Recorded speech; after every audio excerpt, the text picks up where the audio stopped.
उत्तर प्रदेश विधानसभा चुनाव से पहले भारतीय जनता पार्टी के सहयोगी दलों ने मुश्किलें बढ़ाना शुरू कर दिया है। हाल ही में यूपी सरकार में मंत्री और निषाद पार्टी के अध्यक्ष संजय निषाद ने छोटे दलों से फायदा नहीं होने पर बीजेपी को गठबंधन तोड़ने तक की नसीहत दी। उनके इस बयान को दबाव की राजनीति के तौर पर देखा जा रहा है। वहीं बीजेपी पर दबाव की इस राजनीति में संजय निषाद अकेले नहीं हैं। उनसे पहले अपना दल सोनेलाल पार्टी भी खुलकर अपने तेवर दिखा चुकी है।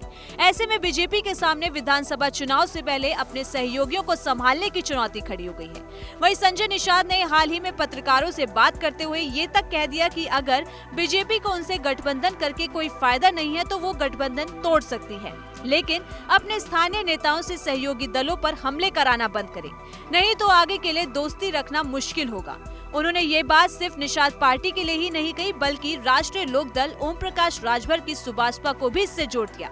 उन्होंने ये भी याद दिलाई कि 2019 सपा बसपा के गठबंधन के बावजूद इन्हीं छोटे दलों बूते भाजपा ने जीत हासिल की थी। वहीं संजय निषाद यूं ही बगावती तेवर नहीं दिखा रहे हैं। वो जानते हैं कि पश्चिमी यूपी से लेकर पूर्वांचल तक छोटे छोटे दलों ने बीजेपी की जीत में बड़ी भूमिका निभाई है। साल 2022 में निषाद पार्टी ने बीजेपी के साथ मिलकर विधानसभा चुनाव लड़ा था। वहीं इस चुनाव में निषाद पार्टी को 6 सीटों पर जीत हासिल हुई। निषाद पार्टी भले ही 6 सीटें जीती हो, लेकिन गठबंधन की वजह से बीजेपी को प्रदेश की करीब 70 सीटों पर फायदा हुआ, जहां निषाद समाज का खासा प्रभाव है।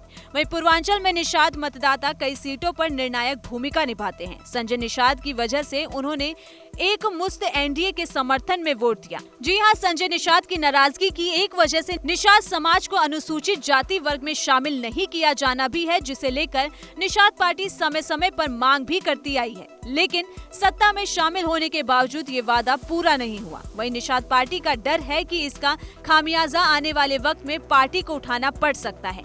अपना दल सोनेलाल की बात करें तो इस पार्टी का मुख्य आधार कुर्मी समाज माना जाता है, जिनका प्रभाव प्रदेश की 30-35 सीटों पर है। वहीं कुर्मी ओबीसी समाज की दूसरी सबसे बड़ी आबादी है।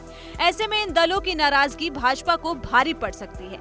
तो फिलहाल यूपी की राजनीति में संजय निषाद की नाराजगी और बीजेपी से बढ़ती दूरी आने वाले चुनावी समीकरणों पर बड़ा असर डाल सकती है। जिस वोट बैंक के सहारे बीजेपी ने यूपी में बड़ी जीत हासिल की थी, अगर वही खिसक गया तो सियासी तस्वीर पूरी तरह बदल सकती है। अब देखना होगा कि बीजेपी संजय निषाद को मनाने के लिए कौन सा दाव खेलती है और क्या निषाद पार्टी वास्तव में बगावती तेवर अपनाएगी या आखिरकार फिर से एनडीए के साथ ही बनी रहेगी।